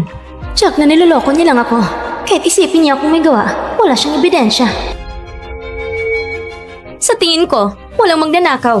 Ikaw lang Sangyue ay nag-iimbento ng kasinungalingan. Kung walang aamin, huwag mo kong sisihin. Hayaan natin ang magnanakaw magkasala sa kanyang ginawa. Pwede ko bang makita ang cup na yon?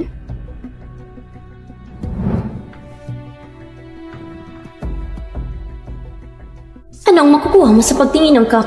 Ngayon, matalino na ako. Nang pinalitan nila, hindi lang nila tinakpan ng CCTV. Gumamit din sila ng gloves. Kaya walang fingerprints, wala kang maiahin na ebidensya. Ang cup na ito, parang hindi katulad ng mga cup sa common tea area. Ito ay special para sa VIP room. May logo pa sa ilalim para sa event na ito. Ah, VIP room pala ang cup. Ang VIP lounge niyo, pwede bang pumasok lahat? Hindi po, VIP lounge lang talaga. Espesyal itong inihanda ni Master Wang para sa mga importanteng bisita. Tanging mga bisitang may gintong imbitasyon ang makakapasok at makakagamit ito. Sa aksyon na ito, may 5 gintong imbitasyon lang. 5 lang. 5 lang? Dahil dito, lumiit ng malaking saklaw. Nako, napasobra ako. Hindi ko napansin na ang cup na hawak ko ay sa VIP lunch pala. Magnanakaw, hindi ka pa aamin? Ninakaw ang antigong bagay, malaki ang halaga at matagal ang kulong na kakainin mo. Ngayong gabi, ang hawak ko ay gintong imbitasyon. Pero ako ay nasa lounge lang. Hindi ko ginalaw ang mga cups sa lounge. Kung di kayo naniniwala, pumunta kayo at tingnan. Ako ay nasa lunch number 3, hindi ko rin ginalaw. Ako ay sa number 4. Hindi ko napansin ang maliit na cup na ito. Hindi pa natin alam kung nandoon pa. Hindi ko kilala si Miss Lu dati. Bilang isang malaking boss, hindi ko kailangan ng antigong ito. Wala akong motibong para magnakaw. Lumiit na ang saklaw ng posibleng salarin. Kahit VIP lunch cup pa, hindi ibig sabihin na VIP lunch ang gumawa nito. Tama ba, Ms. Zhangyue? Nalala ko na nang pumasok ka kanina sa event room. Ipinakita mo rin ang gintong imbitasyon. Kaya, maaari ka rin pumasok sa VIP lunch. Baka nga, lahat ng ito ay ikaw lang nagpaplano at nagpatakbo. Tama, naaalala ko na. Ang hawak niya kanina ay totoong gintong Sa imbitasyon. tingin ko, malaki ang posibilidad na ikaw mismo nagpatakbo nito. Pag-isipan natin, lahat ng narito ay nakakakuha ng gintong imbitasyon ay may matataas na katayuan. Samantalang ikaw, Lu Zhangyue, Mas pinipili kong paniwalaan ng mga dakilang tao na ito ay hindi magpapakahirap para pagnakaw ng isang tasa. Mas pinipili kong paniwalaan na hindi mo alam kung saan mo nakuha ang imbitasyon at nang mabuking ka at nagkukunwari ka pa at sinisisi ang iba. Ang tusong babae, halos napahulog kami sa patibong niya. At sinong nagsabi si Weiwei namin ay walang pangalan?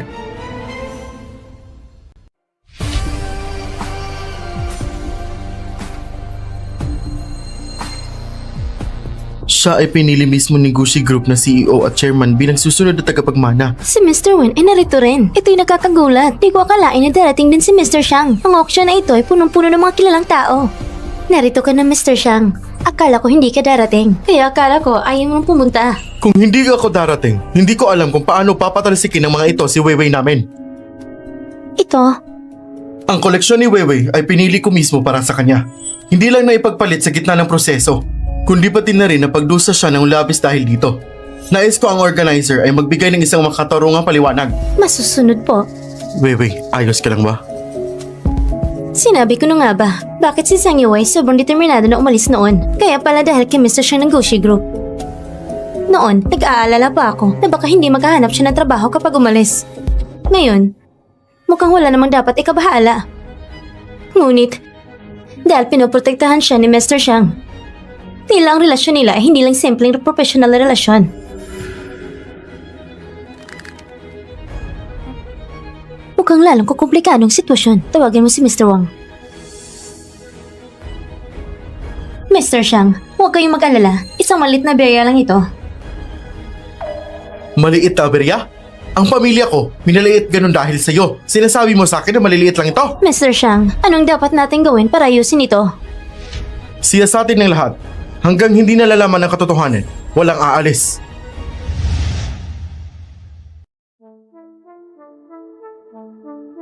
Ano ngayon? Ang babae nito na si Lu Zhangyue, tila may espesyal na relasyon kay Mr. Xiang. Ano namang gagawa natin? Gusto mo ba talagang galitin ng pamilya Gucci? Sino nga bang nagnakaw ng gamit ni Miss Lu? Lumabas ka at aminin mo. Huwag mo kami ipahamak lahat. Hindi ako kasali.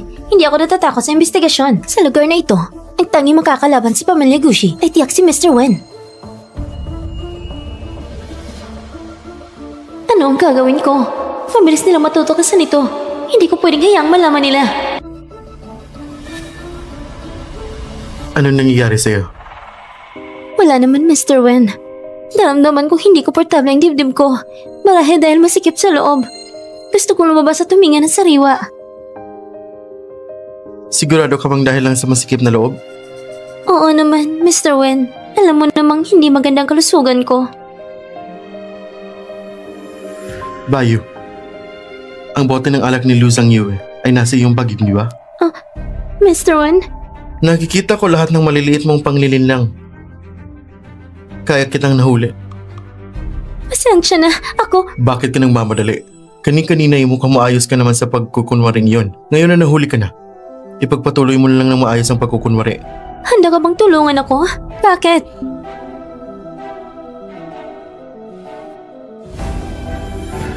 Ayoko ng lahat ng kaugnay sa pamilya Gucci. Miss, pagkasama sa aming investigasyon.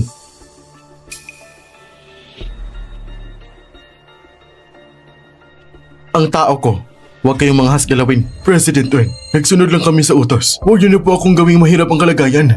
Ang pamilya Gucci ay mga hasba na manlupig sa harap ko. Tayo na. Wenzong, saan ka pupunta? Ang schedule ko ay hindi mo kailangang malaman. Iniisip mo ng sobra, hindi ko iniintindi ang schedule mo.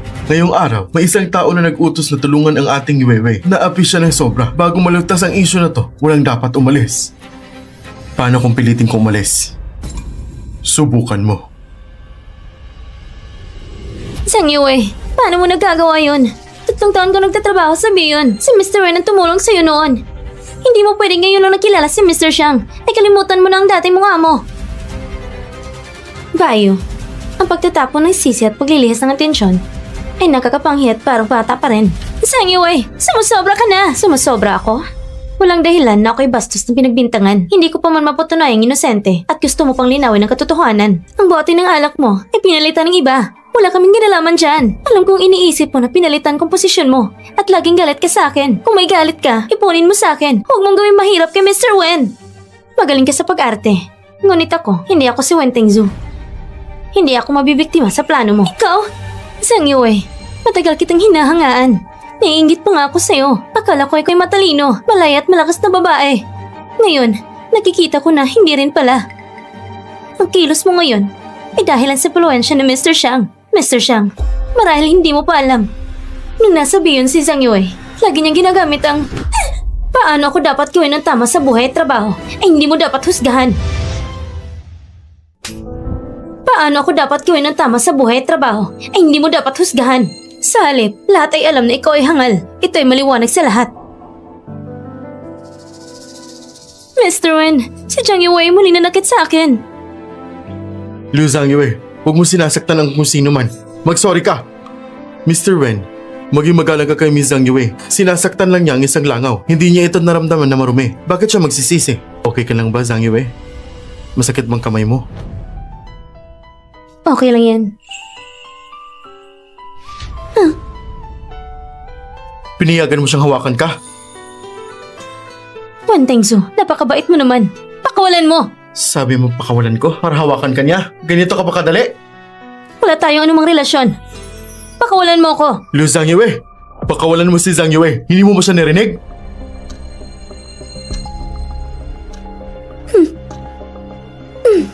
Ang sakit! Wen Tengzu, hindi mo na sekretarya si Zhang Yue. Lumiyaw ka na sa kanya mula ngayon.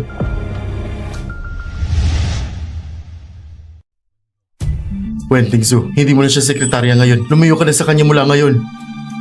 Mr. Wen, kalimutan mo na. Si Zhang Yue ay nagkakakilala ni Mr. Xiang. Hindi na niya aalahanin ang nakaraan nating samahan. Ang dati pagkakaibigan sa trabaho, kalimutan na natin. Umalis na tayo. Magiging sagaba lang tayo.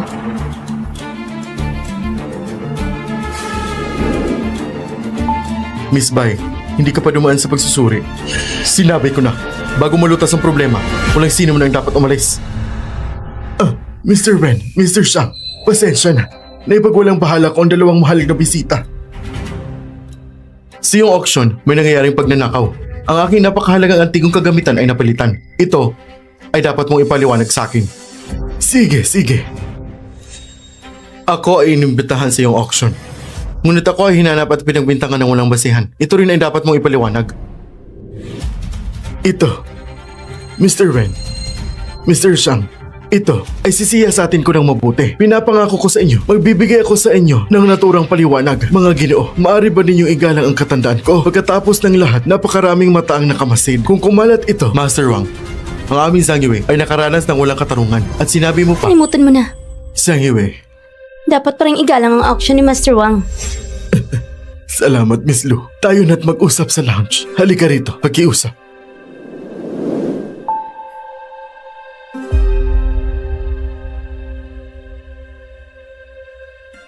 Nakakainis. Ang napakagandang plano ko ay nakaligtas kay Liu Zhang Yue at muntik pa akong napahamak ng todo. Napakabastos ng kapalaran. Mr. Wen, hintayin mo ako. Mr. Wen, pasensya na. Ngayon ay nagkamali ako. Bayo, alam mo kung bakit hindi pa rin kita pinapalayo sa tabi ko? Dahil, Iniisip ko na ikaw ay sapat na talino. Akala mo ba ang mga maliliit mong pakana ay nakatakas sa aking mga mata? Hindi ko pinansin noon dahil ito ay ayon sa aking sariling interes. Ngunit ngayon, nilabag mo ang aking hangganan. pasensya na. Ako'y kulang lang ako sa seguridad sa sarili. Si Zhang Yue ay mas mahusay sa lahat ng bagay kaysa sa akin. Natatakot ako. Mr. Wen, pasensya na. Sa pagkakataong ito, akong nagkamali. Patawarin mo ako sa pagkakataong ito. Ibalik mo ang alak sa sarili mong gamit.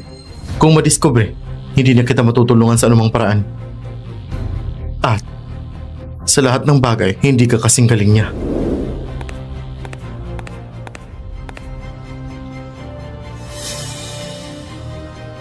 Liu Zhang Yue, lahat ay kasalanan mo. Wei, bakit ka biglang umatras kanina? Ang ekspresyon ni Bayo ay nag-aalala. Kakaibang kilos niya. Ang nangyari ngayong gabi, tiyak na may kinalaman sa kanya. Alam ko na. Ang alak na puti ay nasa bag ni Bayo. Ano ka ba naman? Wewe, ikaw ba ay hindi pa nakakalimot kay Wentingsu sa puso mo at ayaw mo siyang ipahiya sa publiko? Iniisip ko lang, hindi naman kailangan para sa isang Bayo na sirain ang auction ni Master Wang. Si Gu at si Master Wang ay may mga importanteng proyekto para sa isang Bayo, hindi sulit. Talaga bang ganyan ang iniisip mo? Siyempre, ano pang dahilan? Mabuti na lang at malinaw sa'yo. Tama. Sa susunod na linggo ay kaarawan ng Papa. Gusto kitang tawagin pa uwi para kumain. Ano sa tingin mo? Nasabi ko na dati, nagtatrabaho lang ako sa Go Corporation. Hindi ko sinabing babalik ako sa pamilya Go. Ako pa rin. Wei, ang pagiging anak na babae ng pamilya ko ay hindi pabigat sa'yo. Sa halip, maaari itong maging tulong mo. Sa tingin ko, sa nangyari ngayon, malalaman mo na rin sa puso mo. Ikaw ay naiinis pa rin sa nanay mo dahil sa nangyari sa high school. Hindi ba dapat ako magalit? Ikaw ay isang adulto na. Ang pinakamahalaga sa isang adulto ay matutong timbangin ang tama at mali. Marahil tama ka. Iisipin ko ito. Sige.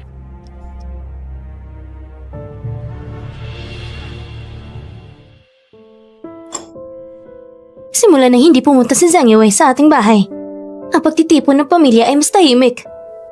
Kayo ng ama mo ay parehong tahimik. Wala rin may kumausap sa akin. Dahil ang dalawang bata ay nagkahiwalay na, bakit pa bang pag-usapan siya? Hindi ba dahil sa batang yan? Ang maganda dalaga na si Zhang Yue nasa puso ko. Matagal ko nang itinuturing siya bilang aking manugang. Kaya, bakit kayo biglang naghiwalay? Narinig ko na may bago kang babae sa tabi mo. Hindi mo na siya pinapahalagahan. Kaya iniwan ka ni Zhang Yue, di ba? Oo. Talaga bang niloko mo siya? Mula pagkabata, nito bang itinuturo ko sa'yo kung paano tatuhin ng babae? Eh anong magagawa ko? Kung siya lang si Liu Zhang Yue, ayos lang sana. Pero siya ay anak ng pamilya ko. Ano? Nakalimutan niyo na ba? Kung paano namatay ang lolo ko? Ngayon ay kaarawan ng ating maliit na Zo. Tengzo, sabihin mo sa lolo mo kung ano ang gusto mong regalo sa kaarawan, ha? Gusto ko ng malaking cake at isang Ultraman. Shoo! Lumalaban siya Ultraman sa malaking halimaw. Oh, sige. Bibilhin ka ng lolo mo.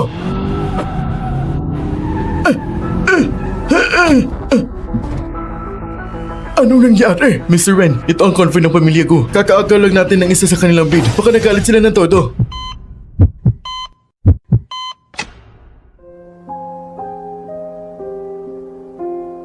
Lolo! Tengzo, sa pag-uwi niyo kasama ang lolo mo, nangyari ang aksidente sa kotse. Ang lolo mo, na kritikal na oras, mahigpit kanyang niyakap sa kanyang bisig. Dahil dito, nailigtas na inyong buhay. Mula ngayon, dala mo ang pag-asa ng lolo mo at mabuhay ka ng maayos. Ito ay gawa ng masamang paghihiganti ng pamilya ko. Kaya namatay ang lolo ko. Paano kung maaring pakasalan ang anak ng pamilya ko? Ma. Pa. May damdamin din ako. At nakakaramdam din ako ng sakit. Namamatay ang lolo ko habang pinoprotektahan ako. Sa mundong ito, lahat ay maaring traidorin ang lolo ko. Maliban sa akin. Sa totoo lang, ang pagkamatay ng lolo mo noon, hindi gawa ng tao. Ito ay aksidente. Ako at ang tatay mo ay nagsiyasat na rin. Noon bata ka pa, kaya hindi namin sinabi sa'yo na nangyari. Hindi namin inakala na itatago mo sa puso mo sa loob ng maraming taon. Oo, anak ko. Dahil dinukot ng mga trafficker ang anak ng pamilya ko, nagmadali silang habulin ang trafficker. Hindi nila napansin ang kotse ng lolo mo, kaya nangyari ang aksidente. Bagaman ang pagkamatay ng lolo mo ay may kinalaman sa pamilya ko, wala silang sadya o malisyosong plano. Noon, nagawa na naming magkasundo sa labas ng hukuman. Lumipas na ang maraming taon. Dapat mo na ring bitawan ang galit. Hindi ako naniniwala. Sinabi mismo ng assistant ni Lolo na dahil nanalo si Lolo sa bid laban sa pamilya ko at dahilan kaya namatay ang lolo ko.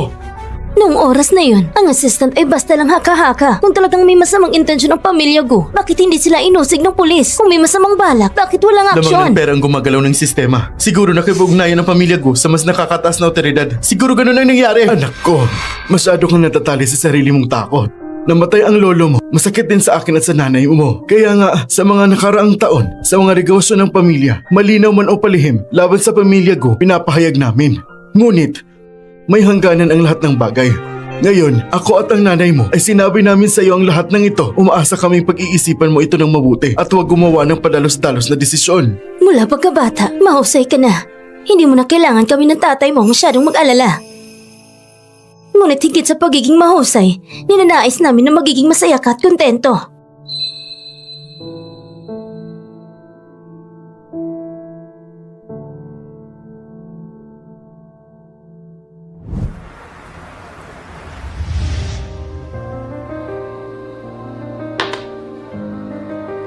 Noong panahon na ang anak ng pamilya ko ay dinukot ng mga trafficker, nagmadali silang habulin ang trafficker. Kaya hindi napansin ang kotse ng lolo mo at nagkaroon ng aksidente. Ang team ng kotse na iyon ay sa pamilya ko at kakakuha lang natin ng isang bid mula sa kanila.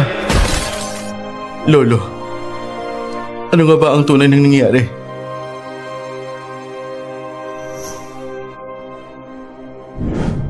Miss Xiao. Tengsu! Pakawalan mo ako! Anong ginagawa mo? Kumusta si Lu Sang Yue nitong mga nakarang araw? Walang niya ka! May mukha ka pang tanungin si Sang Yue! Namatay ang kanyang sanggol dahil sa'yo! At iniwan mo pa siya! At may bagong babae ka pa para saktan siya! Bakit hindi ka na lang Anong namatay? sabi mo? Pakawalan mo ako! Anong sabi mo? Si Lu Sang Yue? Nangyari ang nakunan siya? Hindi mo alam?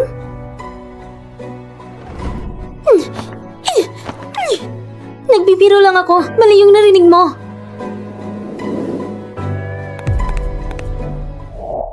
Mr. Wen, natunto namin noong 2 buwan ang nakalipas, si Miss Lu Zhang Yue ay talaga namang dumaan sa aming ospital para sa isang abortion procedure. Noong panahong iyon, sobrang pagod ang kanyang katawan na nagdulot ng aksidenteng pagpapalaglag. Nang dinala siya sa ospital, wala na ang bata.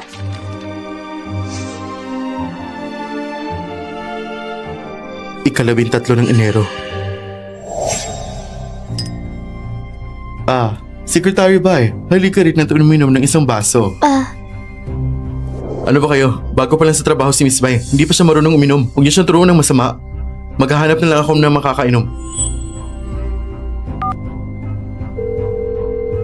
Hello, Miss Lu. Sa loob ng kalahating oras, dapat makarating ka na sa West Palace. Wenzong, nasa ospital ako. Huwag kayong mag-alala. Sa loob ng kalahating oras, andito na siya.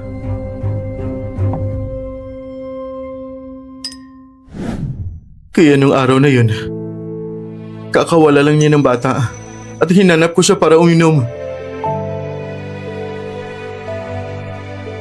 Ano ba talagang nagawa ko?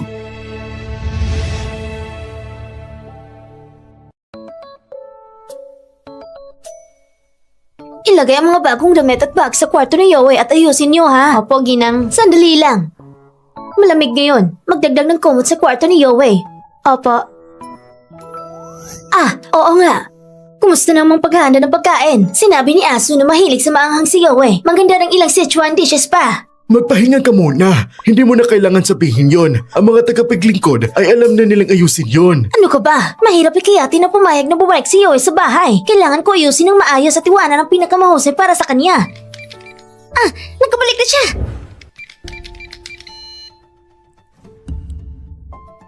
Huwag kang kabahan. Kung hindi ka komportable sa Gu family, maaari kang umalis anumang oras.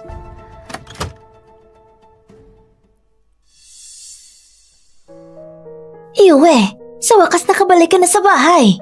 Mr. Gu, Mrs. Gu. Malakas ang hangin dito sa labas. Mas mabuti siguro kung doon na lang tayo sa Oo loob. nga, halika, maupo tayo doon. Tara sa loob.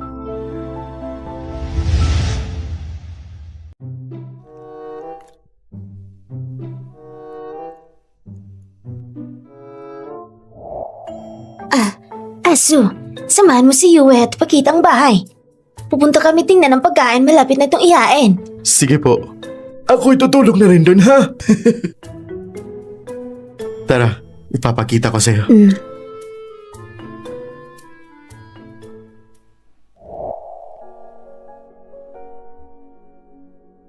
Ito ang kwarto mo. Nang malaman nilang babalik ka, nagmadali si Mama bumili ng mga gamit. Halos maubos ang mall. Ito ang mga pinaste mo nung bata ka pa. Mula nang mawala ka, hindi sinira ng mga magulang mo. Hanggang ngayon, nandyan pa rin.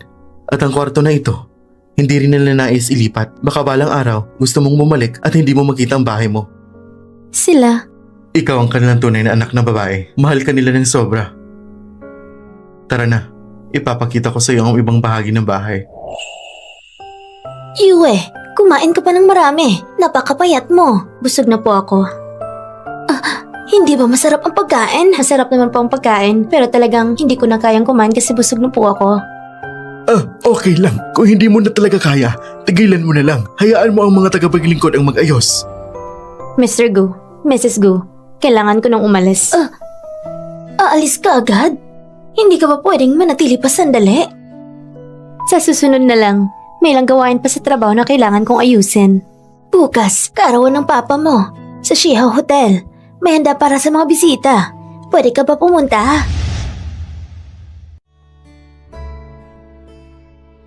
Anak, ngayon ay kaarawan ni Mr. Gu.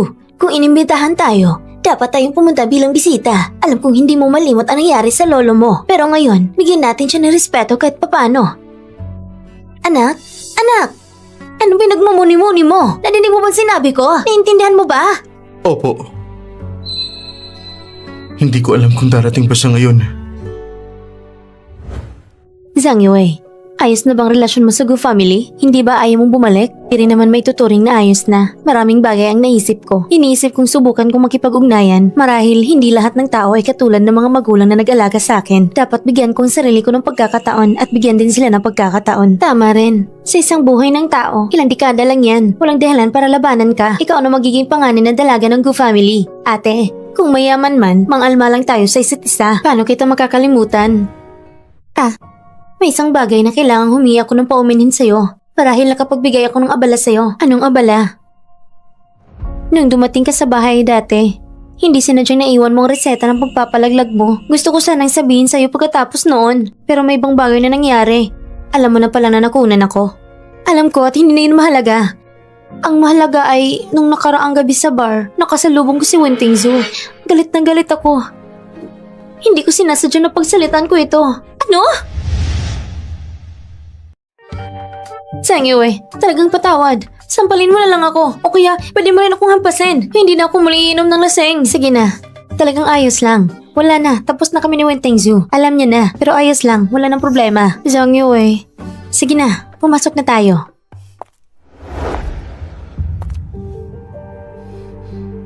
Andito ka na. Zhang Yue, May gusto ka bang sabihin? pwede ba nating pag-usapan? Hindi ba't hindi na kailangan? Hindi ko sasayangin ang oras mo. 2 minuto lang. 2 minuto. Pwede ba? 2 minuto lang.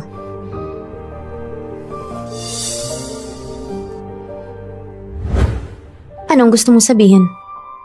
Kumusta ka nito ng mga nakaraang araw? Wenzong, kung may sasabihin ka, sabihin mo na. Hindi na tayo dapat magkamustahan. Narinig ko mula sa kaibigan mo tungkol sa pagpapalaglag mo. Kaya ano, Zhang Yue, talagang hindi ko alam. ngayon na nalaman mo na. Ano pa bang kaibahan? Hindi mo na kailangan magpanggap na parang may kasalanan ka. Hindi ko kailangan ng iyong pag-aalala. At hindi ko rin ito pinagsisihan at sa halip, nagpapasalamat ako. Buti na lang at nawala siya. Hindi na siya sinilang na may nakakaya na estado. Talaga bang ganito ang iniisip mo? Talaga bang ganito ka mag-isip? Ano pa ba? 2 Sa totoo minuto lang, nang lumipas. Ako, Pakiusap. Zhang Yue! Ngayon na nalaman mo, nagsisisi ka na. Bakit hindi mo ginawa noon? Pero talagang kailangan kitang pasalamatan. Kung hindi dahil sa'yo, hindi na bumalik si Zhang Yue sa tabi ko. Siya ay akin na. Una kong nakuha siya. Mali talagang sinabi mo kanina. Nakilala ko si Zhang Yue nung high school pa lang kami. Kung pagbabasehan talaga, kami ang mas nauna. Ano ang kinalaman mo? At ano naman kung ganun? Kahit na bumalik siya sa pamilya Gu, kayo ay pinakamataas, mga foster siblings lang. Para sa kanya, wala siyang ibang nararamdaman na lampas sa isang foster sibling. Sigurado ka ba dyan? Ako ang nagturo sa kanya. Alam ko siya. Tignan natin.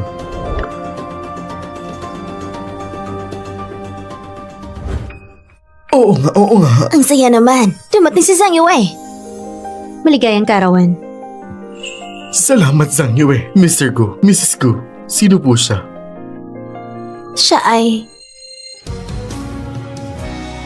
Ako ang kanilang anak na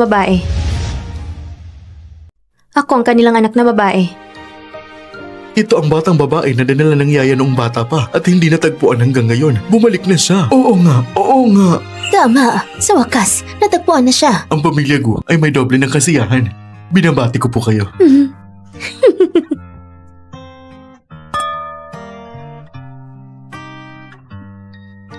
Unti-unti, subukan kong tanggapin ang aking bagong katauhan. Parang hindi naman ganun kahirap.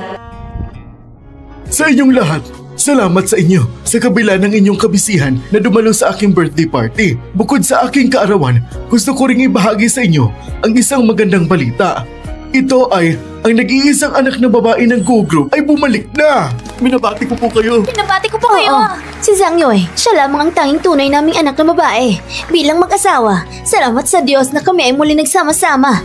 Pagkalipas ng 20 taon.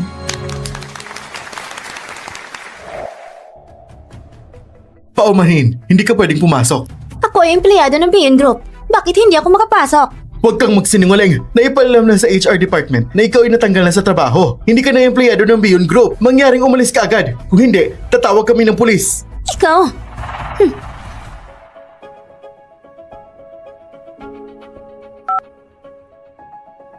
Ang numerong tinatawagan mo ay pansamantalang hindi mabot. Ang numerong tinatawagan mo... Paano nangyari ito? Sila Zhang Yue ng Go Group ay ang nawawalang anak ng babae ng pamilya? Ang Diyos na napakadi makatarungan. Kaya pala, ilang araw lang nakalipas, tinanggal at knock-out nila ako. Hindi ko kayo palalakpasin. Zhang Yue, hindi mo na kailangan pang umuwi ngayong gabi. Sumama ka nilang sa amin sa bahay ng Gu. Kailangan kong ng konting panahon para masanay. Ayos lang. Naiintindihan namin. Masaya kami na kinilala mo na ikaw ay aming anak. Ako at ang asawa ko ay lubos na masaya na. Oo. Dahan-dahan lang. Kami na may hindi nagmamadali. Ipapahatid kita sa sakyan ng driver mo. Huwag mo sanang tanggihan ang alok ko, ha? Gabi na kasi. Hindi kami kampante. Sige.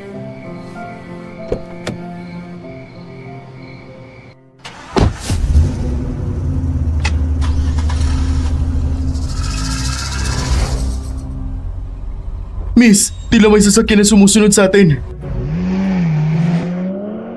Nako, hindi ito maganda. Mababangga tayo.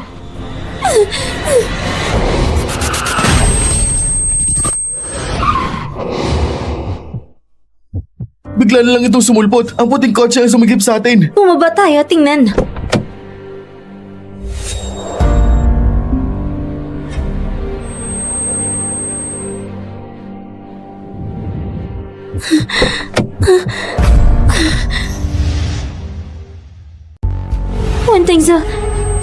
Wentengza. Bilis.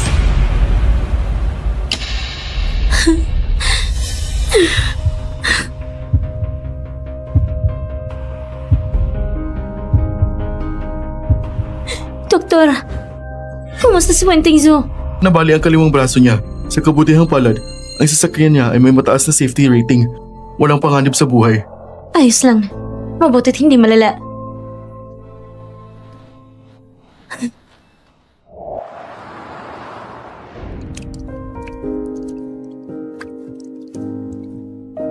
Liu Zhangyue. Nasaan ako? Nasaan si Liu Zhangyue? Nasaan siya? Si Miss Lu ay ayos lang siya. Kagabi, dinala ka niya sa ospital upang matiyak na wala kang panganib sa buhay. Umulis si Liu Zhangyue. Huwag kang mag-alala. Bago umalis si Miss Lu, inireserba na niya para sa'yo ang sapat na pondo. Naiintindihan ko. Anak, ayos ka lang ba? Tumawag si Yue sa amin. Sinabi niya na nasangkot ka sa aksidente sa kotse. Paano ka pa nasangkot sa aksidente? Si Bayu, gusto niya mabangga si Zhang Yue habang nagmamaneho. Kaya ako na humarang sa kanya gamit ang kotse ko. Anak naman, hindi ka rin dapat maging padalos-dalos. Kahit na nagliligtas ka, hindi mo pwedeng ilagay ang sarili mo bilang kalasag. Ma, ngayon ko lang nalaman. Nanakulan pala si Zhang Yue na sabay nagbubuntis niya sa akin. Kaya lalo akong hindi pwedeng manood lang ng walang pakialam habang nakikita siyang nanganganib. Ano ang plano mo ngayon? Sobra akong may utang sa kanya. Ngayon, gusto ko lang siyang pagbayaran. Ipakita ang aking paumanhin.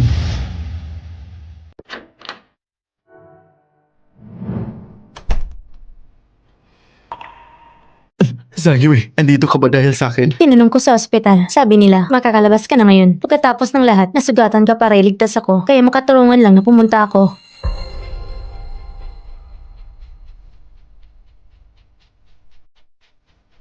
Naipadala ko ng regalo. Nabayaran na rin ng gastusin sa ospital. Alis na muna ako. Sandali. Ganun na ba kalayo ang pagitan natin? Hindi mo na ako empleyado. Wala nang relasyon sa pagitan natin. Kahit na nasugatan ka dahil gusto mo kong iligtas. Si Bayong nag-udyok nito para sa akin. Ito ay isang sakuna na hindi ko ginusto. Huwag kang mag-expect na magpapasalamat ako sa inyo ng sobra. Ang lahat na nangyari sa nakaraan, hindi ko pwedeng burahin lang. Babae ako. Hindi ako isang bastos na babae. Naiintindihan ko. Ngunit, pwede mo ba akong samahan sa isang lugar? Ito na ang huli. Nangako ako. Hindi na kita iistorbohin pang muli.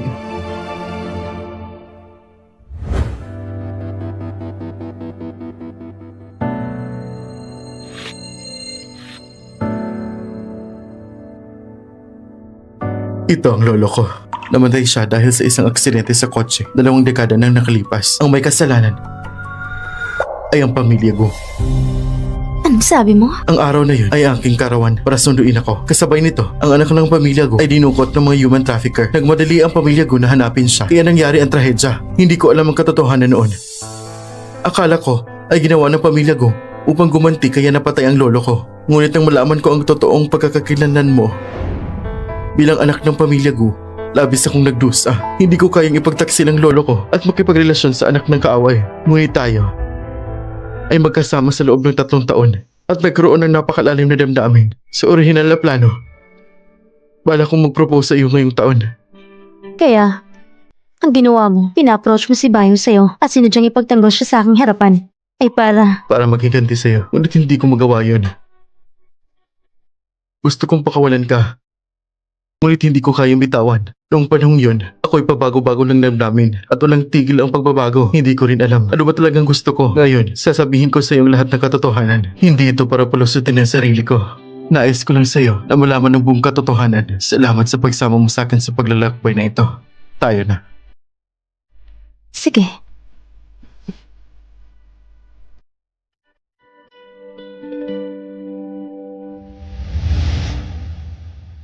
Iwe, napakahirap mo lang nakabalik sa pamilya. Paano mo naisip na magdesisyon ng lumabas ng bansa? Hindi pa matagal na nagkakaisa ang mong pamilya. Hindi pa ako nakapagtapos, ay dinala na ako ni Wentengzu para magtrabaho sa kanyang tabi. Maliit lang nakitang mundo ko noon. Ngayon ay pagkakataon ko na. Gusto kong mag-aral pa na ilang taon sa ibang bansa. Huwag kayong mag-alala, tuwing pista at holidays, babalik ako para makita kayo. Magandang bagay na ang bata ay may pagnanais matuto at umunlad. Kami bilang mga magulang mo ay dapat sumuporta. Salamat. Webe, kung ang pagpunta mo sa ibang bansa ay para kay Wentengzu, sa palagay ko ay hindi na kailangan. Noong high school, Kuya, kahit wala tayong ugnayan sa dugo, legal ka pa rin bilang kuya ko. Habang wala ako, inaabot ko siyang responsibilidad na alagaan ang pamilya. Aalis na ako, Ma. Pa. Narinig mo ba yon? Tinawag niya akong mama kanina. tinawag din niya akong papa. Ang ating anak ay nakalayo sa atin na loob ng maraming taon. Ngunit nanatili siyang pareho sa pagkabata, may nahon at mabuti ang puso. Tama. Sa hinaharap, kailangan doblehin ang kompensasyon para sa mga pagkukulang niya nitong mga taon. Anak, ano ka ba naman? Bakit hindi mo personal na dalhin si Zhang-Yue? Hindi na kailangan. Ang presensya ko ay makakasira sa kanyang damdamin. Basta iiwan mo na lang ba? Iiwan na lang.